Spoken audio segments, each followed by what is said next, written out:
you're here early, sometimes it's good to be early. But our show starts at a specific time. You should remember that.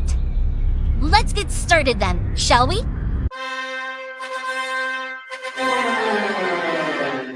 Dillon, I don't give a what you think about a co-host and freshen up my show. It might not be flashy, but sometimes you just got to toss another person to make a statement. My show's about the people's podcast. Everyone has a voice. I don't need a co-host. Go listen to one of the other 5,000 shows with a co-host because they don't have a mouth like the big guy.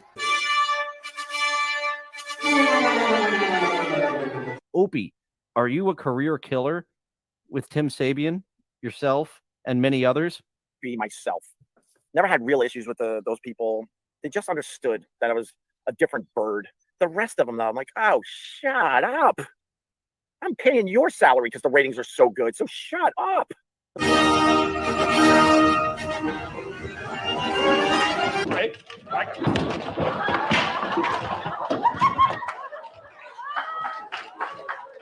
Live from Somewhere. it's Dillon.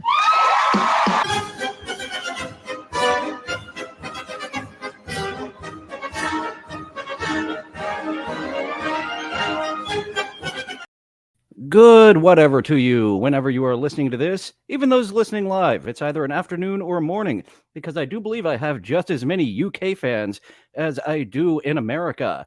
I am your co-host, Dillon. This is my self-taped audition for Dancing with Ghosts, who is going to tell us about the comedy podcast Epidemic here on my comedy podcast. It looks like he would not be happy, judged on how he talked about this. Thank you all for joining right at the start here. We are going by TBS time today. TBS time in the 90s. 90s. Sounds like I'm warming up to sing. 5 minutes late out of the box. I've been better at that lately. Used to be my regular of going by TBS times. Sometimes the Braves went long. Thank you for joining, Annie. I did get rid of your opening comments when I switched the time to show that I will not be exactly on time today. Thank you for joining Rochi and Dayla. And Rochi says, I got a sort of shout out on Tukey last night. I saw a good bit of it, but I missed that section where he made reference to me. I'm guessing it's probably some weirdo that looks kind of like Jesus. He said he posted it in the Discord. I haven't checked it out yet, but I did get that Discord link. There will be a audio post show today for about 30 minutes. Last time we went 60, but I'm only promising 30 minutes post-show voice chat over on the Dillon from Somewhere Discord. Thank you for setting that up once again, Dayla. And that's right. You said you wanted to switch me for give me control of that and give you a modding. I have to give you a mod to switch over and take control, because now I get it. It took me a while. I was a very old man with Discord for quite a while. But what about you, Mr. What the fuck was your name again? Johnny something? Blah, blah, blah, blah, blah, blah. I wrote his name down somewhere. Dancing with Ghosts. Take it away. podcasts. They're everywhere. They're like roaches. They keep replicating, and if you see one, there's like a million of them living inside your walls. Anyway, you get my point. In the past 10 years or so, comedians have really weaponized the podcast medium in an attempt to bolster their ticket sales and hopefully grow their... It's a good idea in theory to put on an entertaining show online to push your ticket sales. Ray DeVito, I like you as a person. Your rock bottom show is not bringing me to your show. Their audience. And at first, there were some classic podcasts by comics who had interesting ideas who went on to grow in popularity. They were filling a space in the podcast market that was vastly underserved. But now that market is flooded with oceans of mid-tier comics who sit around and talk about nothing. It's rarely funny, and the cushy ad revenue from the mid-tier comic is a good way to describe our buddy Ray DeVito, isn't it? The same 6 sponsors incentivizes them to keep pumping out more. So stick around as I discuss the comedy podcast epidemic. This is Dancing with Ghosts. Oh, yes, the modern Mount Rushmore of podcast comics that flood my YouTube feed daily. The shucks, y'all, hillbilly Theo Vaughn, the king of all dads, Tom Segura, the confrontation-avoidant cuck Bobby Lee, and probably the most egregious to my eyes and ears, the shirtless slob Bert Kreischer. This Bert incestuous Kreischer really going the Review Tech USA route of I'll take off my shirt for money. pool of comics not only all have their own podcasts, but also frequently appear on each other's podcasts, completely ruining any kind of novelty that collaborations are supposed to bring. Joe Rogan is to blame Oh, Bobby Lee. Poor Bobby Lee being hypnotized by that succubus. for spawning most of these offshoots, seeing as many of them got their big break from being on Rogan's podcast early on before it became the national institution it is today. Joe Rogan, being the ever loyal alpha male that he is, Mention Anthony Cumia. It was Anthony Cumia that convinced Joe Rogan he could do it. this has rewarded their allegiances by continually featuring them on his show that has gone on to garner millions of listeners. But let's step back for a second before I start critiquing all of these mid-level comedian podcasters. Kartik? Let me point out some of those classic comedy podcasts I mentioned earlier. The first comedy podcast I began regularly listening to over 10 years ago was the Nope, Rambling 1.25 speed. Sounds kind of slow still on 1.25 speed, doesn't he? This is someone who is 1.25 speed. It's improving the program. Unlike Trisha Paytas yesterday, 1.25 speed. Wow, she would have been incomprehensible. I almost want to take you to 1.5 speed, but I know that would be too fast. attention deficit Bill Burr with his Monday morning podcast. Even though Bill has sold out long ago and now produces toothless, inoffensive garbage. I absolutely love Bill Burr's. I have never listened to his Monday morning podcast itself, just clips on YouTube, his dating advice. I went through Patrice O'Neill dating advice and then Bill Burr dating advice. So I was a big fan of that. I actually stumbled upon stumbled upon Dancing with Ghosts here because of a review he did saying that the Monday morning podcast isn't what it once was. And I guess I wouldn't know. I've never listened to the actual podcast, just compilations of his unique dating advice, different from Patrice's, but having just a very, a view that you are very ingrained in. If I agree with you or not, is very entertaining. Garbage, unless you are. And I agree with some of the things Bill Burr and Patrice O'Neill say on dating, but not everything. Fan or helicopter pilot. For the first at least 7 years, Bill put out weekly funny material that didn't rely on a sidekick. Bill's almost schizophrenic ability to talk to himself for at least an hour every week and have it be funny is quite the impressive feat, and it's a talent 90% of comics don't possess. What do you think of a talent of talking to clips? Is that as big of a talent? Even though recently I'm trying to get him to put me over at the same time.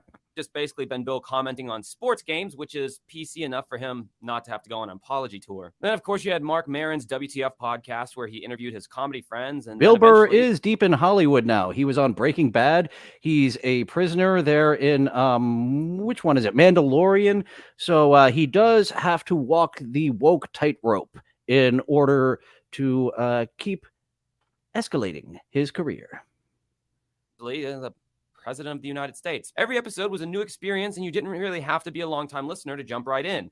Joe Rogan had a similar format in the sense of having guests, but the conversations were more stream of consciousness and less of an interview style. Plus, Rogan didn't ask every single guest to go in-depth about their childhood the way that Mark Maron would. Thank God. Rogan's podcast also very much had the macho. F is for family. That's right. That's another Hollywood project of Bill Burr's. It's not in my top 5 cartoons. It's a solid cartoon. It's got the heart. It's got the jokes. It's missing something for me to break into that top 5, but I do enjoy F is for Family. Macho bro energy that appealed to a lot of other bros and wannabe edgelords. The edgy comments and vigor of early Rogan have definitely faded over time, given the ever more politically correct cancel climate that Joe has to abide by to please his corporate masters at Spotify. Fast forward to today, and the comedy podcast tumor has metastasized. I don't know if Dancing with Ghosts here knows of Patrick Melton, Dayla, because yeah, that's right. Patrick Melton has been solo doing the morning zoo length. Like with no commercials, with no music in between. So Patrick Melton, what are you going to bring him up? Into a full-grown cancer in the comedy community. There are so many comedy podcasts now that it's no longer a novel idea. Why try to innovate when Tiger Belly and Your Mom's House is pulling in? That's why you need a gimmick, like auditioning for people who aren't even looking for a co-host. Thousands in ad revenue with people just sitting in comfortable chairs gossiping. The typical premise of the modern day comedy podcast is this: a group of B or C tier comics think that they are just so interesting and funny that they don't need a hook. They don't need to be quick on their feet with wittiness. Just give them a Shure SM7B microphone and let the hilarity ensue. Also, with these types of some people view stand-up comedy as the be-all end-all, and some look at stand-up comedy as like a stepping stool. Rochi asking if Patrick Melton still does stand-up. He was at a recent MLC show, right? So I imagine he did stand-up there. Maybe he did his podcast. I think he does stand-up every now and then. And then you have people like our good buddy, the astronaut, who says he's a stand-up comedian, but he's as much of a stand-up comedian as Eric the Midget was an actor. of podcasts, you kind of have to be a dedicated listener to even. And you have to work out that muscle too. Bill Burr still does it infrequently, right? He's still putting out an hour every few years. It's a muscle you have to work out. If you lose that command you have over the crowd, then you might lose it in general. Understand most of the inside jokes or what's going on with these people's lives. But don't worry, if the weekly podcasts aren't enough content for you, these comics are also getting Netflix specials as well. Okay, my mistake. Which Melton is not doing stand-up, making more money on podcasting. And yeah, you got to steer into what works for you. No stand-up mic event. He hasn't done it all year. Well, at least our buddy the astronaut can say he's done it twice. He could say that he did it 3 times, but I call shenanigans on that Pottstown third time. Which, I mean, I guess isn't really saying anything, pretty much as Netflix will give a special to just about anyone unless your name is Brandon Schaub. I don't know. I used to be really into watching stand-up and even attempted to do it when I was younger. I wish Schaub did a solo show. I want to audition for you. Theo Vaughn left you, but he knows that he can't do it solo. He got that room filled right back up again with 2 more people. You lose 1 co-host, 2 co-host heads grow back. The Hydra of podcasting is Brendan Schaub. I was all right. I kind of sucked. The comics I looked up to were guys like David Cross, Patton Oswalt, Todd Barry, Dave Attell, Dave Chappelle, Brian Regan, Doug Stanhope, and Chris Rock. The level of comedy from the older generation just seemed to pack more of a punch and didn't rely on. Oh, that's right. After calling Shuley the dues payer for years on end, Stuttering John has switched to the shit weigher. Maybe I should throw my astronaut. What's the word I'm looking for? Photoshop. Wow, brain fart on Photoshop. Maybe I should throw my astronaut Photoshop up on Reddit because that's where he does get all his material. I mean, Pelican. It was because Artie Lang called Howard Stern a pelican that to this day, Pelican. He doesn't even have a Rolodex of things to call the pelican and the horse. The other street But the pelican and the horse is fun. Guy who likes jerking off, which I feel like is easily a great stock premise for many of the comics who have Netflix specials now. And I don't even feel right calling these podcast comics the next generation of stand-up because all of these dudes are like in their 40s. Who's the Picard? Oh, yeah, you're right. A lot of them, before you got to another point, before I got my TNG joke out of who's Picard and who's Riker, who does a lot of fucking there? That would be the Riker of the next generation of comedians. But yeah, this next generation, there is a lot of 40, 50-year-olds. And oh boy, I'll be knocking on the 40-year-old door soon. They just didn't blow up until later in life after discovering the bountiful teat of Joe Rogan. I've heard the name Matt Rife thrown around a lot lately as a young up-and-comer, but most people say, and I've confirmed this by watching myself, he's a crowd work comedian, which is fucking lazy and not a form of comedy that I've ever enjoyed. Before podcasts, kind of.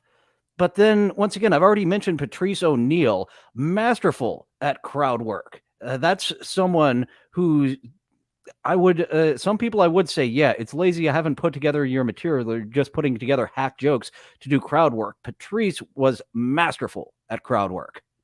I didn't know every single facet of David Cross's life, and I didn't want to know. And I don't think my favorite comics wanted me to know every aspect of their life. We didn't need to know more about you, David Cross. It was better with an air of mystery. Same with Patton Oswalt. Patton Oswalt and that wife that had some beautiful titties back in the 80s, whatever her name is, that podcast. Woo, boy. As either. But more importantly, I didn't hear my favorite comics be unfunny because the only time I'd hear from them is when they had a new special out and it was truly exciting. Now, when you see a new comedy special, you've already been so inundated with content from that comedian that it's not nearly as impactful. It might just... Inundated? Are you a Canadian, sir? Are you from northern Minnesota? Inundated? There's a couple of words that you've said oddly. And Annie is looking for a trip up to Rochester. I'm not sure if I'm going to make the. I need to start actually making money if I am going to make the annual trek up to Rochester this year. The Detroit show too far out of my range. That it is fun going to those live shows in this little strange universe of Just ours. be me, but comedy was just so much more special when you didn't get this all access pass to your favorite comics and their personal lives. Then there's the stupid drama. Eventually, after pumping. Yep. Here we go. And he isn't even mentioning the stupid podcast drama from the astronaut, the shitwayer. And I bet he doesn't touch Brennan.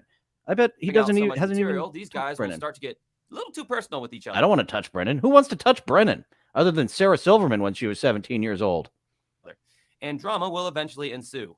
There's no better example than when, for instance, Brandon Schaub went on the Tiger Belly podcast with Bobby Lee and was accused of hitting on Bobby Lee's wife, Kalia, whatever her name is. Or when Bert was. Well, Kalia is well known for hitting on men right in front of Bobby Lee and forcing him into a polyamorous relationship when he didn't want it. Both parties need to be open to the polyamorous relationship, but she just steamrolled him. Bert was upset that Bobby Lee didn't want to go on tour with him, mainly because Bobby Lee wanted to avoid Bert Kreischer and his crazy debauched partying every single night, probably. It's been hard, dude. Thermostat. Thermostat. What? We need to change subject. Why? Keep going. What else is going on? Have I blown your mind? No. Oh, we've got George down in the lower corner. Yep, too lazy to try. I was going to say, I know that, George. That's too lazy to try's clip. I would, yeah, I don't know. I can't really talk, man. That's Then you also had the time when Ari Shaffir roofied Bert Kreischer's drink during. Oh, Ari Shaffir. I am a fan of you, you crazy, crazy man. De La saying the Stuttering John show in March, also a live subreddit surfing. I should be making that. I actually don't know how much the producer position pays. I just want to get further into this. I never asked how much it pays. Just something incoming would be nice. It won't be enough to sustain me. I need a few more shows to produce or get a job prepping food. I don't want to be on the line. I got them skills and I've got the resume to justify getting into a kitchen, but I don't want to be on the line. That's too much brain power. I want to use my brain power to bullshit about the comedy podcast epidemic with this fellow and talk about sex with Trisha Paytas. And what the fuck's the guy's name? It's sounds like a self-help male guru for tomorrow. I'll have to look up his name again. James Rolfe will be in next week instead of this week. So check out my subreddit surfing episode coming up next Monday. People who subscribe to that channel, the Big Kahunas, can vote on me or Jimmy the Lip, who just had his conspiracy episode. I have a more relationships episode. My conspiracy episode guest dropped out. I'm kind of happy. A very different episode I will be presenting during some dinner that Ari was having at Bert's house. Let's start with Ari slipping me Molly. What? Let's start there. You slipped a Molly? Yeah. Dude, what are you doing? What are you doing? How much? Enough. Interesting. How did you do it? Where was this? Annie on her lunch hour, but luckily you've got me dancing with Ghosts, Rochi, and a few others to keep you company while you eat your sandwich. It was at his house. It was It at my was house in podcast. front of my children. Oh. We had a this shot is in a before. safe We had a place. shot before we started. I had to empty out a capsule and fucking put it into a shot. Are you out of your mind? Are you out of your mind? Yeah. And I know people eat this shit up online, but it's turning into this cheap reality TV. Like, come on, man, give me a break. And you could say, well, just don't watch it. Well, it's hard to avoid because What YouTube was has that water effect? decided it's such compelling content. It needs to be in all of my recommended feeds. It's like back when MTV had a shred of relevance remaining and all they would air were those shitty reality TV shows. And I watched it because I believed in the initial goal of MTV as music television. And so one day I realized, oh, wait, they don't give a shit about music anymore. They're just trying to make the lazy. Oh, yeah, the late 90s when Total Request Live played like a minute of the video and 40 seconds of that 1 minute of the video was all the teenage girls. I want to hear Backstreet Boys. That was the clear sign. And at one point when they launched MTV2, that became the actual music channel. MTV became the reality television channel. And then they were like, fuck this music stuff. Let's make MTV the girls' MTV and MTV2 the boys' MTV. We'll throw Jackass repeats on that, Wild Boys, Celebrity Deathmatch they brought back. I've seen episodes of that I'd never seen, but that did wear out its welcome. It was fun for a few seasons, but it kept going. Easiest, cheapest entertainment to bring in the most ad revenue. Go to motionray.com to add this your video. And one commercial in, what was it, 10 minutes? That's about proper. Podcast. The average consumer may view this as a golden age in comedy, but I view it as a dark age of mundane throwaway content that takes away from the art form. I've always said this, and I will still say it to this day. Stand-up comedy is the most truest art form because you know immediately if people like you or not. They either laugh or they don't. People may politely clap after a singer-songwriter plays their shitty song at a cafe, but nobody fake laughs at an open mic. I guess my concern... They give you feedback right away. You know if it's working or not. You do have to change it to the room. If they have, like, a reaction like this... You think this is bad? This chicanery? He's done worse. Then you know it's not working. Maybe it's the room, maybe it's your material in general, but you should be able to read the room and adjust to it. Or like Gilbert Gottfried, just start reading the newspaper because you got to do 45 minutes. It doesn't say what you have to do for those 45 minutes in your contract. Concern is that younger people watching all these lackluster podcasts are going to think that sitting around and talking to your friends is all it takes to be a comedian. And I'm not saying all these comics that I've mentioned in this video don't put work into their acts. Don't get it twisted. But people consuming their lackluster podcasts may not understand the behind-the-scenes work ethic of it, and it kind of poisons the well. I mean, how many times have either you heard yourself or someone around you say something to the effect of, "Oh my God, we are so funny. Our sense of humor Dillon does have a point that the truest art is now podcasting, and being able to view how many viewers I have exactly, that is a detriment in a way. I should be able to hide that, and that's how I realized not to bring Zara back. I am a fan of Zara in our TikTok segments, but oh boy, the immediate drop that I saw in viewership. It's like, okay, I won't bring back Zara. And as I said, I'm doing this both for myself and for an audience. So that one TikTok episode where a few of the segments that I absolutely adored went too long for the audience. It's like, yeah, it is kind of like stand up of really fine tuning things that do and don't work. But I would rather be a stand-up writer. I do not have the conviction to go up on stage every single night over and over and over again and find new tags and find new jokes, turning that one little observation into a 15-minute bit like Eric Myers did. He was a comedian from around the same area I was. Unfortunately, he passed away.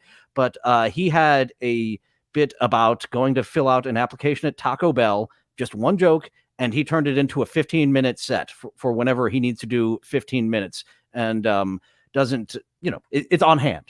Several others were on hand, but that's the one I saw develop in real time. is so twisted. We should totally start a podcast. Yeah, 95% of those people should definitely never start a podcast. A note from the editor, you might have heard me say a podcast and thought that was a mistake. I'm actually referring to something that was similar to 1980s apartheid in Africa, except for it was recorded. That's what a podcast is. I did not mess up. Look, I understand the reason why having a nice little blatant post. Podcast is smart. And he is correct that TikTok is great for fetish bait, and I am bringing my viewers into the clown girl fetish. There are also feet. Like Twitch, I don't think you're allowed to show feet at all. You sure as shit can show your feet over on TikTok. A low risk, low cost way of potentially attracting an audience. The problem with all of that is just what I said. It inspires people who truly have no business talking into a microphone to give podcasting a try. And or someone who doesn't talk into a microphone, just looking. I don't like mentioning him by name, but those who know, and I think all in the chat room know who I'm talking about. Just don't look, and he'll go away. That happens, the market becomes terminally oversaturated, thereby burying those few podcasts that might have actually been funny and might have actually been worth listening to. I don't like know. Mine. What do you think? I know most people watching this video are fans of at least one of the podcasters that I threw some shade on, so let me know how wrong I am in the comments section below. Honestly, I think East Coast comedy is where it's at now. The LA comics are played out. They're played out. Their podcasts are played out. I feel like the East Coast guys are still. Theo Von, I believe, counts as an LA comedian. He's still out there, right? But being on the scene, I know exactly what you mean, sir. And yeah, the LA comics do not have it going on like certain other areas. The Zucker brothers, I believe they're from the same area of Red Letter Media. I love that type of humor that they have there. And we'll call that it for that video. Go on to him talking about absurdly dumb Seinfeld plots. But before that, let's get the shill segment out of the way. There's the lower one. There's my email where you can contact me for all your random creative needs, specifically writing, producing, helping you shine up your stand-up act. I am the fellow for you. And for this video specifically, if you hit that like button, subscribe, hit that notification bell. Thank you for chatting. Once this is over, if you leave a comment as well, that helps people find it in the algorithm better. Coming up next Wednesday, a relaunch of Annie's What Is This Game Show, talking about Civ 6.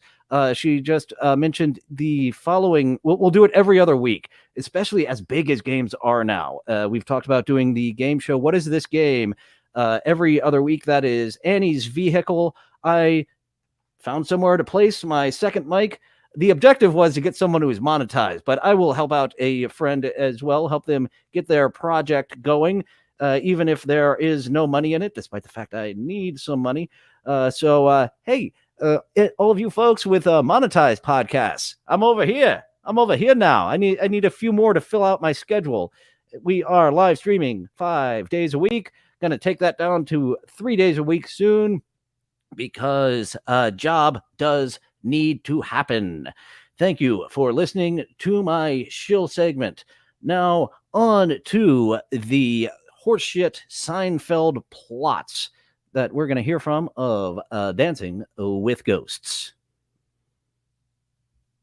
Muted? Yep, muted. Let's take you back a little bit and say hello to the chat. Annie does remember preparing for Y2K. I can set my first memories at 3 years old in 1989. I started to make memories. I remember he was super mad because I left the TV plugged in the kids' room. The Y2K could get in the tube television. The CRT screen television could be affected by the Y2K. You have got to unplug it. This is a very different video than the normal content I usually make, but I've been known to talk about TV shows. No super chat button yet, Annie. I am not monetized. I need those 500 people, and those watch hours are more difficult than I thought they would be. They are both moving up incrementally, and right now I do not have... Actually, I keep saying I need to get this LLC set up, especially if I'm going to be paid by subreddit surfing, which is a possibility. It's a 50-50 chance at... worst, at worst, and a higher chance at better. Got to get out Scott Steiner to help me with that Steiner math to figure out if I got a 141 2/3% chance or if I've got an 8 1/3% chance at being the producer over there. Shows every now and then in the past, so I figured I'd break away from my normal music content to talk about a show that I love, Streamlab. Seinfeld. Yes, I grew up watching this show in the late 90s. There's a lot I need to look into to not be a boomer of how to monetize myself, Annie. You are correct. And the donations, I can't dark side fill it. See, right now you can send to my Venmo, and I get that immediately. Dark side Phil can't even wait the 3 days for it to hit his account. He pays that fee to get it immediately so he can go and play his swipey wrestling game. Brain fart. Back to the show. Not knowing many of the jokes, seeing as I was a child then, but then when I became a teenager and they started releasing all of these DVD box sets that everyone seemed to own. In fact, I challenge you, look around your house right now. Like that brain fart was a joke trying to happen in my brain, and just like, it's coming, abandoned. Got to have at least one of these. Anyway, after rewatching the show as a teenager, I learned to appreciate the brilliance and subversiveness of this show. But after rewatching the series several times over the years, I realized just how ridiculous some of the plot points were, especially towards the end of the show. In this video, I'd like to break down some of the absurdly dumb plots. I've started watching a few of the earlier seasons. They didn't have the tone quite down yet, but in season 3, I think I've been jumping around watching some Seinfeld episodes that of. were featured on Seinfeld. Stick around. This is Dancing with Ghosts. For this video, I'll pretty much just be focusing on seasons 8 and 9, the 2 seasons after Larry David left the show. Much of the soul of Seinfeld was Larry David, so it makes sense that when he left, the soul of the show kind of left with it, which can be seen. And then once Curb Your Enthusiasm happened, we all realized, oh, Larry is George. By just how ridiculous some of these storylines Which are. Jason Alexander has a great story about that, of something absolutely ludicrous that George does in the script, and he takes it to Larry David. No normal person, no human being would act like this. And Larry's like, this is exactly how I acted, and I put it down. And that was his revelation early on, probably season 2, when he realized, oh, you're George, Larry. Are going forward. The butter shave. In the first episode of season 9, all of the guys grow mustaches. I don't know why. They decide it was a bad idea and shave them off. Kramer realizes that using butter instead of shaving cream gives him a smoother feel. He starts sunbathing, in fact, using butter as well, which apparently gives him an aroma that portly friend Newman just... So those mustaches that they had, those facial hair that they glue on, especially for the show, those are very sensitive. You've got to be very careful in how you move your lips so it doesn't fall the fuck off. Like, sometimes it looks good, sometimes it looks shitty, but always, you can't be as animated with your face, because right off. Just can't resist. Newman starts fantasizing about eating Kramer. And yes, a writer for Seinfeld actually pitched this idea. They put it on the show. I can't help but to think if Larry David were still on the show at this point, that writer would have been fired. But by season 9, the show... So he thinks that Larry David would see that and just have one of these reactions. You are trashing my scene. I remember laughing at that when I saw it. I haven't seen it since it originally aired, that one. I haven't gone back and watched Seinfeld as much as others have. The show was an I started going back and watching the last season of How I Met Your Mother. I was a big fan of that for the first few seasons. That last season is stinky, stinky, stinky, stinky. Space with the absurdity and nowhere near the... Never watched it before. I'm well aware of the shitty ending, which sounded like a good idea when they first launched the show, and then no, you needed to change it as the show evolved. I say that all the time of my writing style, that I figure out what the second season finale is before I start writing the pilot episode. But that shit can all change. It's written in pencil. As you actually evolve with your audience, with the actual actors getting in there versus what's on paper, maybe it won't work. And that fucking finale of How I Met Your Mother universally panned. It did not work after like season 3, 4, maybe you could have got away with it. Not after that, though. The relatable plots that were found in earlier seasons. The voice. Let me just read you Jerry's plot point from this episode. It kind of says it all.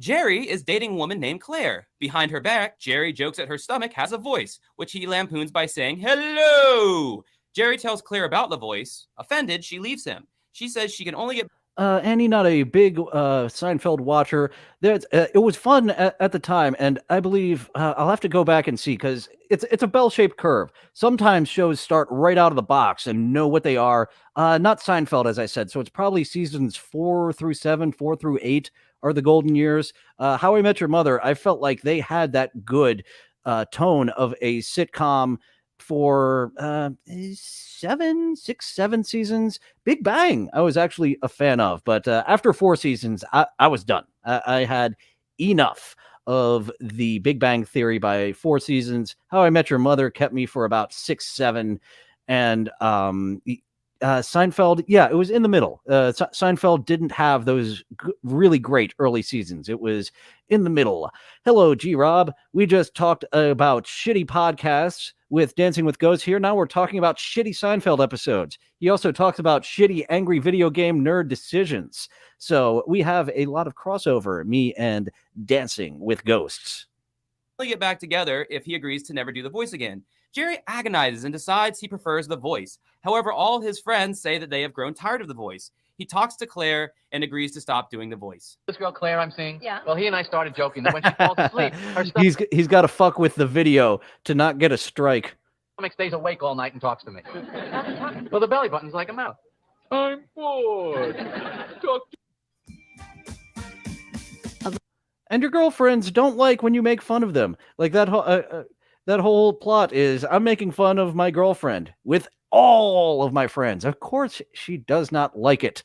And Dela is absolutely right. Urkel was supposed to be a guest star on Family Matters. Family Matters was actually a spinoff of Perfect Strangers. Perfect Strangers I had such the smallest memory of, and I've gone back and watched those. The pre-TGIF lineup, Perfect Strangers started. They had the Miller Boyett band of the 80s and 90s in there, cranking out another hit. And actually, Louis Anderson filmed a pilot with Balky as his cousin. Cousin Larry was Louis Anderson in the pilot episode, but there's no straight man. You have Louis Anderson, and then you have Balky Bartakovich. Am I even doing the fake accent right? No straight man, and that does hurt the overall product. As I saw with what's his name, Hats Off Entertainment recently reviewed Your Highness, and there is no straight man consistently, and that was his big gripe with what held that movie down. Your Highness was that everyone was trying to be goofy, and there wasn't enough straight men going on. No, did I mute you? Yes, I did. Oh yeah, there was a commercial. That's why I muted you. What is this? Like, anyone who thought this show should have gone for a 10th season is delirious, right? Like, you'll remember the 90s will have its regular season coming up soon. I hope they have a full Miller Boyett episode. We can go over the hits of Full House, Family Matters, Perfect Strangers, Step by Step. What is the Miller Boyett house band doing these days?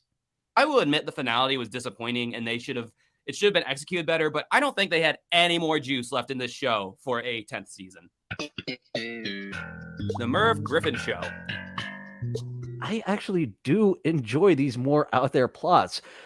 Kramer finds the Merv Griffin Show set in the garbage, and he just starts running a talk show out of his apartment. I actually really enjoyed this episode. Sounds like Dancing with Ghosts did not. Even though I really do enjoy this episode, and I think it's really funny, the plot of Kramer finding the set pieces of an old talk show in a dumpster. So you really like it? What are you bitching about? And then somehow getting them into his small apartment and reconstructing the set for the Merv Griffin Show, a show that I'm assuming was on TV way before I was born. It's just super absurd and kind of dumb. Like, I can't stress how relatable. It wasn't over the dumb line for me. Yeah, it might have been on the dumb line, but for me, it wasn't over the dumb line. This show was in its earlier seasons. This show addressed the minutia of everyday life in a way that no other show had done before. And then by season 9, Kramer's apartment is now the set of an old talk show where he pretends to be the host. The Chicken Roaster. And Dela. Actually, I was about to bring up your comment. You mentioned that before he said it. And let me do this in the Rusty voice. The Kenny Rogers Roaster episode is my favorite. Rusty voice. Richard Christie voice. It's the same voice. And I was a big fan of this one too. Dancing with Ghost does not like the ones that we like. But he didn't really, like he said, he liked the Merv Griffin one, but you're double talking here. You're not making a good point. You're like Tara Mooney and her C- C+ thesis statements. You're telling me that the Merv Griffin episode was shit, and then all you talked about is, yeah, it's good, it's dumb, but it's good. Not proving your thesis statement. So give it another try with this chicken roaster that you're saying absurdly dumb. Well, absurdly dumb doesn't mean bad. Okay. I'll give you a point. I'm going to have to reevaluate how I am grading your thesis statement here. Since you are not saying bad, you're just saying absurdly dumb. In this episode, a Kenny Rogers chicken roaster restaurant is opened up right outside Kramer's apartment. Apparently, this was a rotisserie chicken franchise in the 90s, but we never had one where I lived, so I just thought this was something that they made up for the show. But no. Nope, I've been to some Kenny Rogers roasters, and Thought I had It was a something real else. thing at one Take it point, away. and apparently still is a real thing somewhere in Asia. In this episode, the neon sign for the restaurant light was right outside of Kramer's apartment window and generated a very bright red glow in his bedroom, which left him unable to sleep. Upon hearing this, Jerry... Oh, the Russian rat hat. Yeah, I have good memories of this episode. I must disagree with you on putting this into agrees to thumbs switch down apartments with category, Kramer, sir. but now Jerry is unable to sleep. After a while, Jerry starts acting like Kramer, and Kramer starts acting like Jerry, as if their apartments were what made them who they were. There is a particularly cringy scene. That's fun. And as he's saying, these were in the later seasons. You get more cartoony in the later seasons, almost across the board on your television shows, because that's just the way it goes. Many start more in reality, and then, as you go on, shit, we hit all reality. We've got to become more silly. Scene where you see Jerry Seinfeld, the actor, attempt to play Kramer's character, and you get to see just how bad of an actor Jerry is when playing a character that isn't based on himself. You know my friend Bob Sacramento? I thought he was Kramer's friend. Well, he called last night about 3 a.m. and we got to talking. He sells Russian hats down at Battery Park. $40. $40? Are they stabled? No, but the difference is negligible. Again, Jerry's acting was always hokey. Yeah, you're not proving me. You better have a good ending paragraph here on this thesis statement. You've only got a couple, a minute or so left on this. Chicken roaster episode was dumb. Again, we have left planet Earth at this point in the series, and it's nowhere near the relatable sitcom it had started out as. The Cigar Store Indian. This was an earlier episode than the late seasons, wasn't it?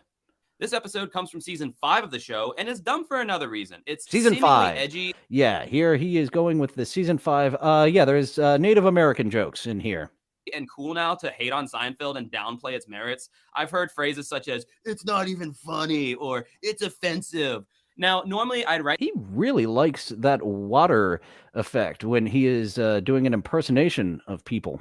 That off as a bunch of oversensitive Gen Z kids, but this particular episode is one that would never get made nowadays. Jerry's story plot in this episode is that he gifts Elaine a cigar store Indian. After doing 2 episodes in a row in which you're supposed to be downplaying, and you then are just saying positive things about him, Christian Bale, what do you think of that? It's the second time that he doesn't give a fuck. Yeah, doesn't give a fuck about his thesis statement. Indian to show just how generous of a guy he is in an attempt to impress Elaine's friend whom he likes. Now, I had to look this up. Apparently, these cigar store Indians were used in many storefronts to draw in customers, but... And apparently you haven't seen Creepshow 2. Then you would be familiar with these cigar store Indians. Especially tobacco shops, because Native Americans had been associated with tobacco, seeing as they... Creepshow 2, much shittier than Creepshow. If you skipped Creepshow 2, I do not blame you. Go ahead and watch Creepshow again and again and again. You do not need to see what they offered on Creepshow 2. And then some nobody got bought up the name and made a Creepshow 3, and pewee, that stinks. To the Europeans when they came to America. Needless to say, the cigar store Indian is seen as insensitive and offensive today, and even back then too, probably, but that was just when people could laugh at that shit and not get overly offended. But man, this episode just goes above and beyond with the Native American stereotypes. Again, you could get away with a lot more in the 90s than you ever could as far as... That's right. I remember Jerry doing that, hey, how are you? Hey, how are you? I thought he was doing that to break up a relationship. Yeah, he just did that as like a joke. Of humor is concerned. But looking back now, it hasn't aged the best.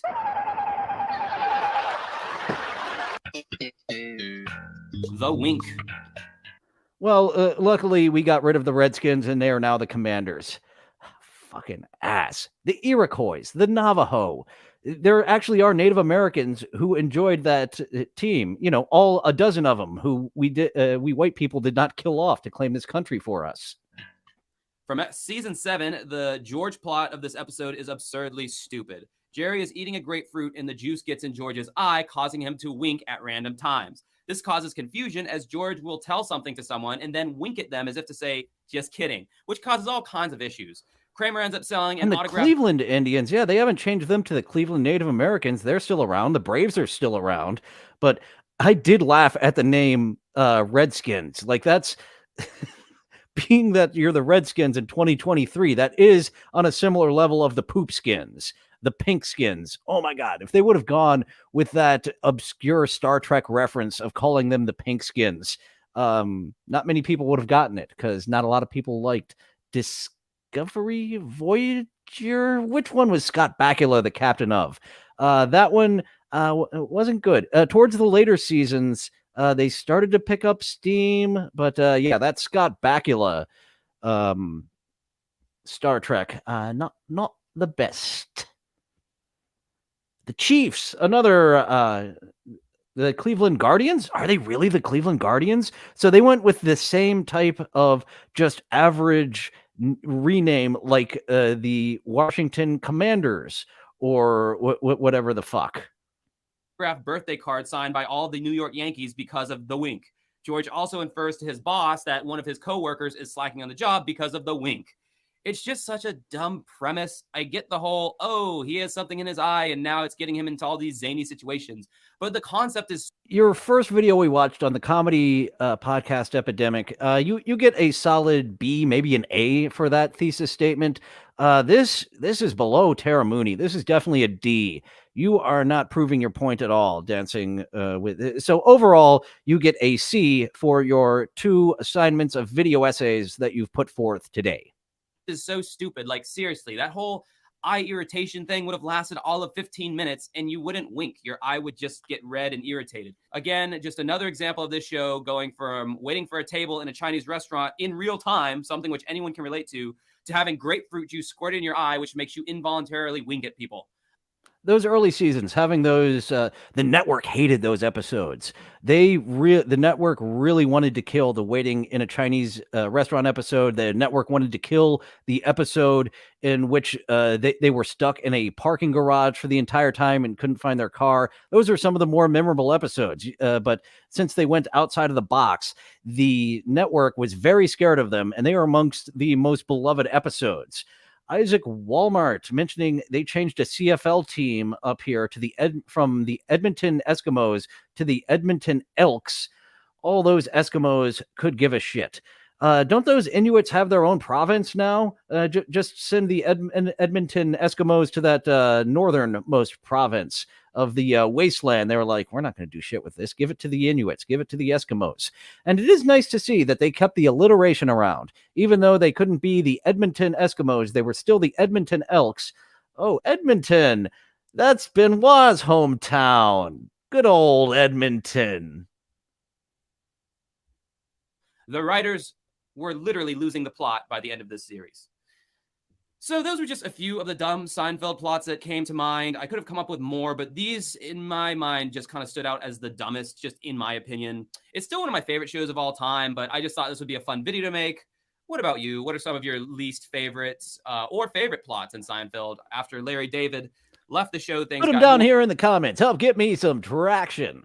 And well, why don't you do that too, viewers? Give this some comments. Let's horse shit about Seinfeld episodes in the comments. Once this video is over, you can comment about Seinfeld, and then more people will find this episode in the algo more and more rhythm. To where the show about nothing became the show about bizarre shit that would never happen in real life. Anyway, until next time, enjoy the rest of your night. Remember to comment, like, subscribe, ring the notification. Maybe if you would have altered your thesis statement.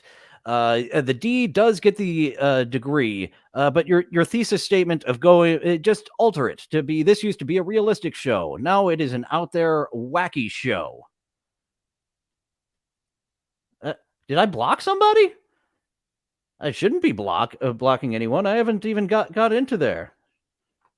I can now. YouTube. Yeah, there's something weird going on with the YouTube chats. When I was in the creep off yesterday, almost all of them went through, but there were a couple. I was also on a sock account in there as well.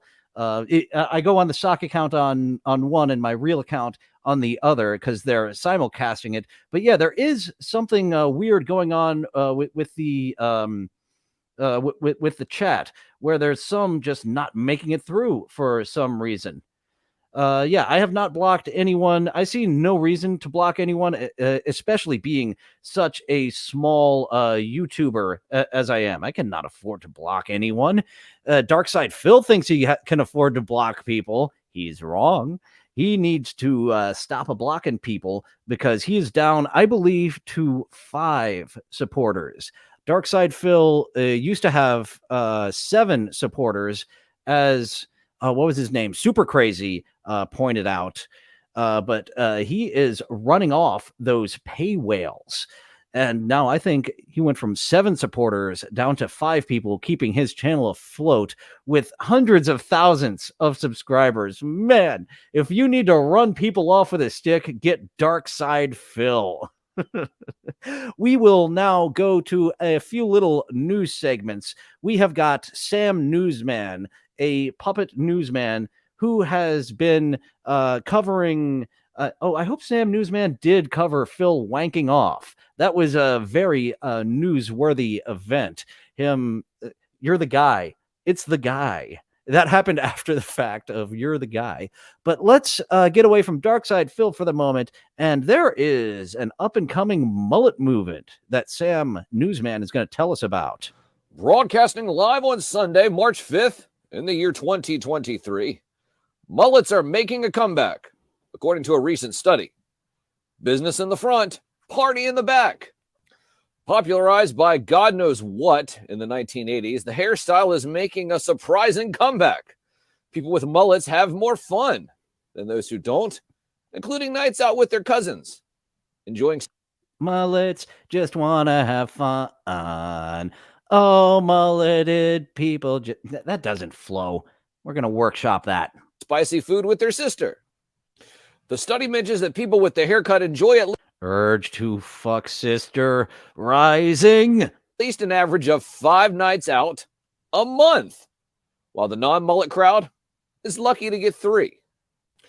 Research also indicates that they are likely to settle down and play a board game of Monopoly, where the key is to make sure that they don't go to jail. A list of the top 20 mullet celebrities was also published. Ooh, mulleted celebrities. Rod Stewart, Bowie, Pat. I don't know Pat Sharp. Who the fuck is Pat Sharp? He must be a musician of some sort. I'm sure I would. Waddle. Chris Waddle. Okay, there's a few mulleted men who I do not recognize on this list. And Hulk Hogan, you can call it a mullet, but it's a skullet. I guess you could call it. He just hasn't had the hair to actually call it an actual mullet. Published with names such as Rihanna, Brad Pitt, Rod Stewart, and even Hulk Hogan making the list. The one person not making the list is you, the person with the mullet, because the only person who really likes it are your close relatives who are just stroking your ego, so they can also stroke you later. There you go. I was going to say, don't let that stroke go on mulleted people. And like West Virginia, keep it all relative. From the most trusted puppet in media, reporting since Roswell, I'm Sam Newsman. It's all relative in West Virginia. And anyone who lives nearby West Virginia knows that it is really fun to shit on that West Virginia. Here we have a news report. Chris Waddle was a soccer player. No wonder I don't know him. Like sports ball in general, I have just been out of. Even my beloved Orioles from when I was a younger child, I have not followed them for a while, but sounds like for the first time in like decades, they are going to make it into the playoffs without being the wild card. That's what us Baltimore fans were hoping every year was, please make it into the wild card. No matter how many great win streaks we went on. Motherfucker. And here, an actual news report. And how the fuck do you even say your name? Ruaukani? Are you okay, Annie? Okay, I get it. Are you okay, Annie? News in Southeast Houston, just into our newsroom. There's a SWAT standoff at Mustang Inn that's happening near the intersection of the South Beltway and the Gulf Feeder. What you're looking at here is video from the scene. There is a naked man. We cannot show you the naked man, but he is giving this robot dog a good home. He already has a home at the police station, and he doesn't eat food, sir. Take that food and water bowl away from the robot dog. Who just comes out, it looks like, right through the door, grabs a police robot, then dragged it inside, and you can see right there, slams the door. We don't have much more That looks like he's going to fuck that robot dog, doesn't it? information, but we can tell you that we're on scene, we're asking questions, and as soon as we have some more about this SWAT standoff involving this police robot, again, a naked man comes to the door. You can see, we've blurred it for you, comes out, grabs a robot, takes it in. And one more news source. This is a very news-heavy day here on the show, and today we are hearing from Uwu News. What is going on according to Uwu girls? Breaking news! President Biden's son Hunter is criminally charged with 3 accounts of lying when buying a firearm after plea deal fell apart. Oh, staff at 3 of the biggest U.S. Let's take that down a little bit. It's part of the gag that you're shrieky, but a little too much in my ears. Carmakers go on strike over pay in a fight that threatens to trigger higher prices for buyers. Spain's ex-football boss Luis Rubiales bans from going within 200 meters of Jenny Hermoso as court imposes restraining order. Yeah, I'm on that. Let's go ahead and take that down a little bit more. The Uwu News is a very shrieky loud news source. Ooh. So here we're giving you options of where to get your news. I believe Uwu News and a puppet is just as good of a news source as anything on cable television. Hello? NASA is holding a press conference on the findings of a long-awaited UFO study. Follow and watch live here. Ex-soldier Daniel Kalife may has used bed sheets and escaped from Wandsworth Prison. Court hearing told. May has used. All right, and that is all for our news sources. And on to, as Andy calls it, the fetish shit portion. We are getting some. I've been using the overarching term "sexy clown," but we have a lady clown here with Ms. Size Doesn't Matter. We've heard from her before. She gave us some financial advice last week, and she has a little more financial advice for us. Hi everyone, it's Miss Size Doesn't Matter the Clown here, professional real estate agent / financial advisor, and today is going to be part 2 of my 3-part series that I like to call Miss Size Doesn't Matter the Clown, the professional real estate agent / financial advisor's quick guide to the top 3 ways to get stinky rich. Yes, that Dela, that's something that the Uwu girl has not picked up on like I have. You will see when I make a bigger noise, I will back up on my chair. Unlike then, I didn't do an example of that bigger noise. But yeah, Uwu girl was shrieking directly into the mic. Stinky rich in the year 2023. Let's get started. Number 2, extortion. This one is a great career option for people who want to be in the creative field but aren't really sure how finance fits into that. There's just so many ways you can go with this one. The sky is honestly the limit, you guys. For me, Extortion, if you haven't tried it, Ms. Size Doesn't Matter the Clown is giving us some tips. personally, I like to hang out in high-end hotel lobbies and wait until I see stinky rich celebrity men walk in with women who aren't their wives. Then I secretly take pictures of them and send them to the man and tell them that if he doesn't pay me $50,000 to $300,000, that I'm going to release the pictures to TMZ. And 9 times out of 10, they send you the money instantly. 90% of the time, extortion works for Ms. Size Doesn't Matter the Clown. What about that 10% of the time? 1 time out of 10, they might pay to have you killed, so maybe get a buddy in sleeping shifts. But like I said, 9 times out of 10, you're making profit like that. It's honestly so easy, it feels like it should be illegal. A lot of things feel like it should be illegal, but extortion, we know it's legal on certain levels, but Ms. Size Doesn't Matter believes she is dealing with it on proper levels. And gonna go to the chat for a little bit of happy talk before we get on out of here. Dabblestorian is serious that Jake Hudson blocked him. I think that's a good thing to have less Jake Hudson in your life. Jake blocks everyone, Dabble. It's a rite of passage. And I don't know if I'm blocked by him. I know that I got blocked by Stuttering John very quickly when he came back to the scene. I was just trying to be your co-host, John. But if you're going to block me, go ahead. Have that DG fellow, that Bundle O Laughs. He sure is a good choice. On YouTube, Dabblestorian is blocked. Get out that sock to watch Jake Hudson. I pointed out that he made up lies and he blocked me. Jake Hudson doesn't seem to be one for some hearty debate. Just shut you on down, very much like the dark side Phil. You disagree with me? Then I am going to never hear from you again. Stop derailing my chat. You must talk about me at all times. Jake Hudson is indeed a very special dabbler. Don't bring up DG, Dillon. He'll show up. I've only said his name twice. Very much like Beetlejuice. I just need to not say those two letters in that order by the end of the day, and he will not show up.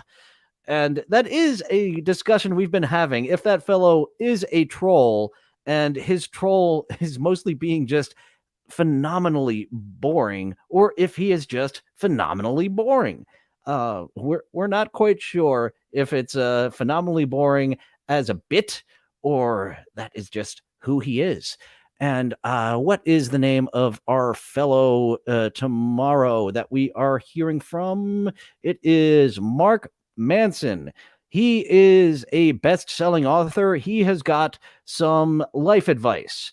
So we will get some life advice with Mark Manson, see if we have anything to add, see if we disagree with him or not, very much like we disagreed with Dancing with Ghosts on his second video today. He did not put together a good thesis statement at all. But unlike Tara Mooney, who just gives us a string of C video essays, he gave us a B+, A-, and a D-. So he's got some good ones and some bad ones, whereas Tara Mooney is just right there in the average thesis statement. And I would like to help you out, Tara. But there's no way she's going to like me. That wet blanket will not like being called a wet blanket. And I believe there is certain things with your show. I look at it and I say, fix it, fix it, fix it, fix it, fix it, fix it, fix it, fix it, fix it. But she's got over 500,000 subscribers to my non-monetized amount of subscribers. So she's got something going on there. And that is all for today. As I mentioned, Mark Manson tomorrow. Subreddit surfing, I am producing next Monday. The hosts have not revealed that yet. Yes. On Tuesdays and Thursdays, we will do a post-show chat on Discord, and we'll do that for 30 minutes. Anything else is a super bonus. And TikTok around the clock, just got done editing those. I have fun with those. I believe that's all to plug. One more time with the gaming show next Wednesday. Yes, sir. Post-show chat, voice chat over on the Dillon from Somewhere Discord. Thank you all for joining. And now feel free to go away. Well, it looks like that's all the time we have for today. Thank you for going on this adventure with me. It's fun being with friends. I'll see you next time. Bye now. Bye-bye. Bye-bye now. Bye-bye. Bye-bye now. Bye-bye. Places all join hands, circle left. Now circle right and listen to me. LSMFT. Elementary corners like swinging on a gate. To right, dear honey, with the right to left date. Grand right and left around you go. Lucky strike means fine tobacco. Meet your honey and give her a whirl. All swing around with the little girls. Smoke 'em, then you'll see. LSMFT. Promenade and don't you fall. Promenade around the hall. Lucky strike is first again with tobacco men. Promenade straight down the pike. It's time right now for a lucky strike.